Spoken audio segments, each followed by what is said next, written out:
ទុកដូចខ្ញុំឲ្យតែគេចេះថ្នមលួមលោ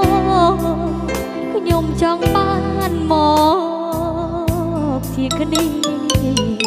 បើមានចិត្តល្អ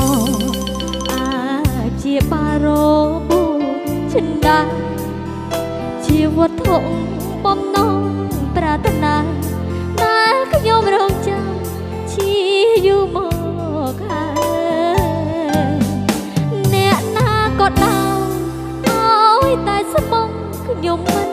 ប្រកាន់ជាអ្នកណាក៏មិន